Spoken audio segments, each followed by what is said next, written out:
Jadi hari ini tanggal 26 Januari ya. Hari ini tanggal 26 Januari hari Kamis dan ini juga di berita ini apa namanya? Informasi ini juga tanggal 26 Januari 2023 ya sama hari Kamis juga.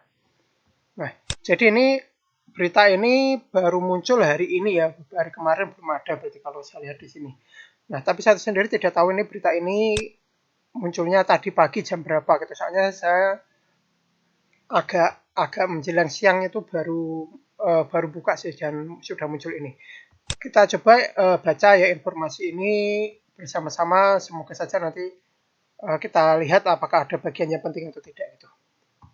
Nah, di sini judulnya hasil seleksi administrasi pasca sanggah pegawai pemerintah dengan perjanjian kerja jabatan fungsional teknis pemerintah Provinsi Jawa Tengah formasi tahun 2022. Nah, teman-teman bisa lihat di bkd.jatengprov.go.id garis miring article garis miring view ya garis miring 1146. Nah, bisa lihat di situ. Nah, kita lihat pengumumannya. Menindaklanjuti pengumuman Kepala Badan Kepegawaian Daerah Provinsi Jawa Tengah nomor 800.0 garis miring 125 tanggal 12 Januari 2023 tentang hasil seleksi administrasi prasanggah pegawai pemerintah dengan perjanjian kerja jabatan fungsional teknis pemerintah Provinsi Jawa Tengah tahun 2022. Bersama ini kami sampaikan sebagai berikut. Nah, ini ada beberapa yang disampaikan ya. Ada 8 hal yang disampaikan di sini. Nah, yang pertama, tim pengadaan calon aparatur sipil negara pemerintah Provinsi Jawa Tengah formasi tahun 2022 telah melaksanakan rangkaian tahapan masa sanggah pada tanggal 16 sampai 25 Januari 2023. Nah, informasi yang pertama, sanggah sudah selesai, intinya seperti itu. Nah, yang kedua, rekapitulasi hasil seleksi administrasi prasanggah dan pascasanggah sebagai berikut. Nah, ini prasanggah, ini pascasanggah. Jadi hasil prasanggah itu jumlah pelamar itu 2.515, pelamar yang memenuhi syarat itu 1.284, yang tidak memenuhi syarat itu 1.231, hampir sama ini ya antara yang memenuhi syarat dengan tidak memenuhi syarat, itu prasanggah. Nah, sedangkan pascasanggah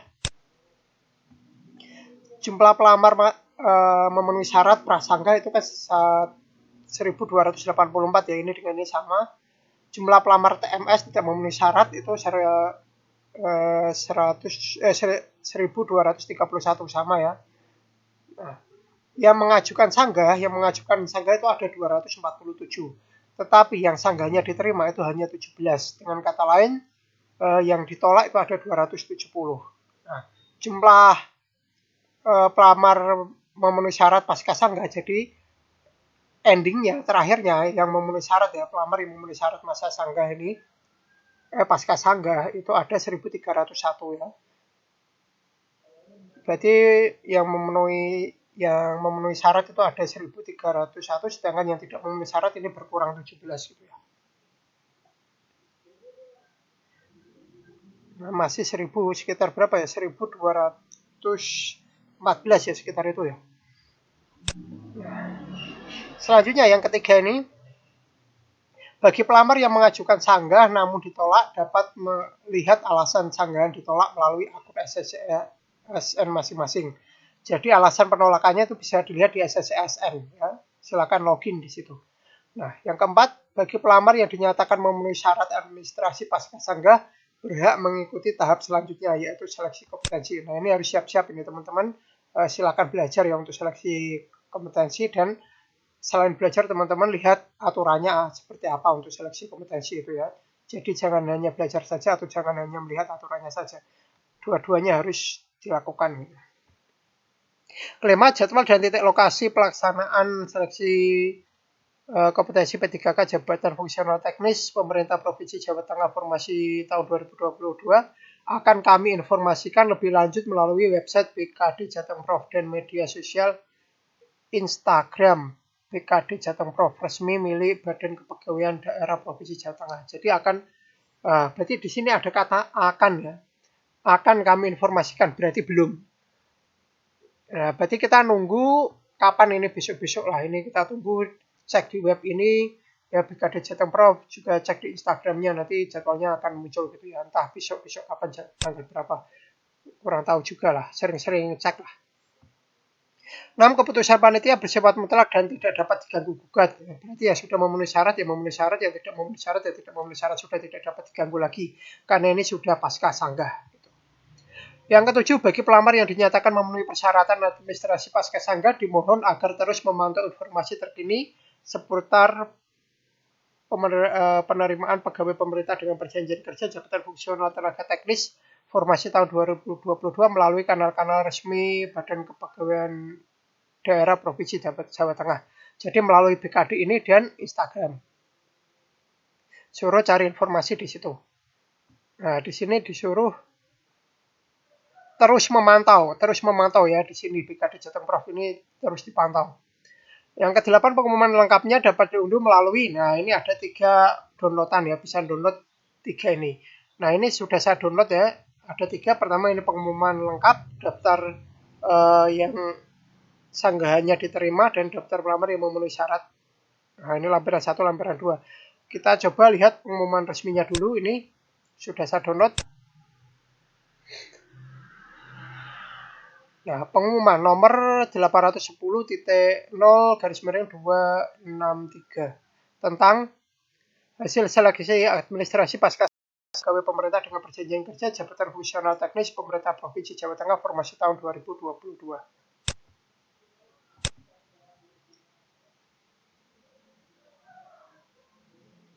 Nah, ini informasinya hampir sama ya. Ya.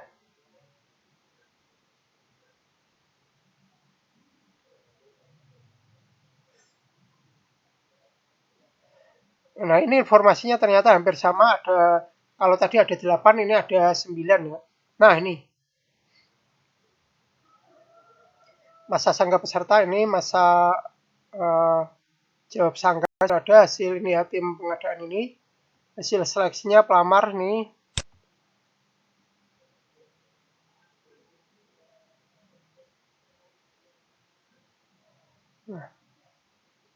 Nah, kita coba baca semua saja ya. Soalnya ada ya sedikit perbedaan ini. Saya kira sama nih. Ya, menindaklanjuti pengumuman Kepala Badan Kepegawaian ini nggak usah. Kita langsung masuk ke bagian 1 ya. Tim pengadaan calon aparatur sipil negara pemerintah Provinsi Jawa Tengah formasi tahun 2022 telah melaksanakan tahapan masa sanggah dalam rangkaian sebagai berikut. Nah, yang pertama ini masa sanggah itu 16 sampai 19 Januari, jawab sanggah itu 19 sampai 25 Januari. Hasil seleksi administrasi pasca sanggah pada penerimaan pegawai pemerintah dengan perjanjian kerja, jabatan fungsional, tenaga teknis ini sebagai berikut ini ya. Pelamar yang namanya terlampir dalam lampiran 1 pengumuman ini adalah pelamar yang sanggahnya diterima dan dinyatakan memenuhi syarat atau lulus seleksi administrasi. Ya. Jadi lampiran 1 ya. Nah ini. Ini adalah yang sanggahannya diterima.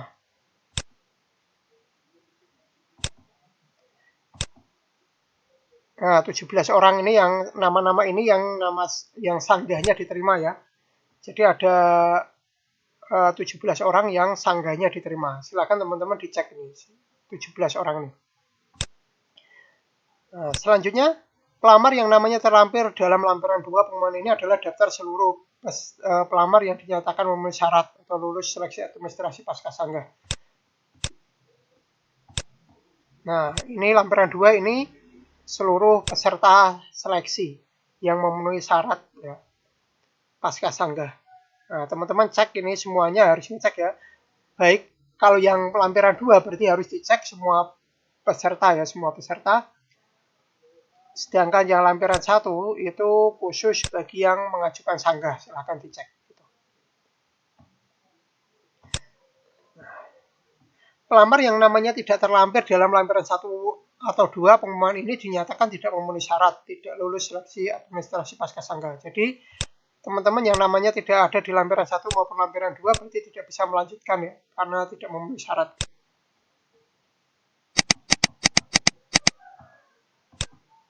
Nah, jadi hasil ini juga bisa dilihat di SSCSN. Nah, rekapitulasi ini, prasangga ini tadi sudah saya bacakan ya, di informasi sebelumnya sudah sama ini.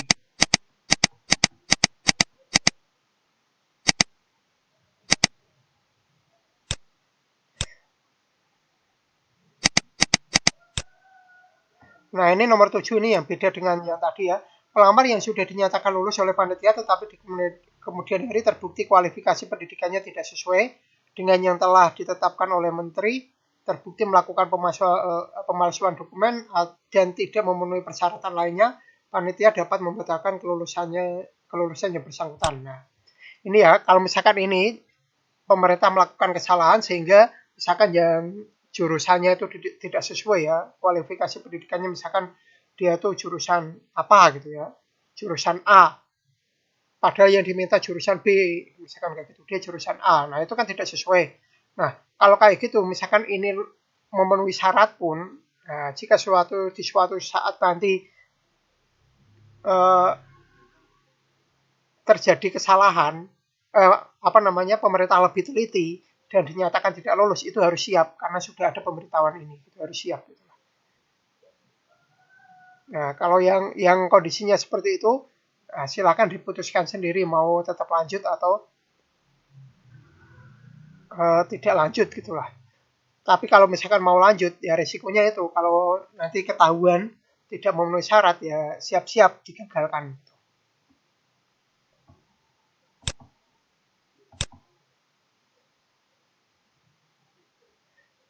Nah, intinya begitu ya. Video saya kali ini intinya kalau dari pemerintah di sini disuruh memantau webnya ini ya yang bkdjatengprof.go.id dan Instagram BKD Jateng Prof. Itu bisa dicek terus untuk nanti jadwal dan titik lokasi tesnya. Jadwalnya di mana, jadwalnya kapan, lokasinya di mana itu akan diinformasikan di web ini dan Instagramnya. Kurang lebih demikian ya video saya kali ini. Semoga bermanfaat. Terima kasih sudah menonton video saya ini sampai selesai.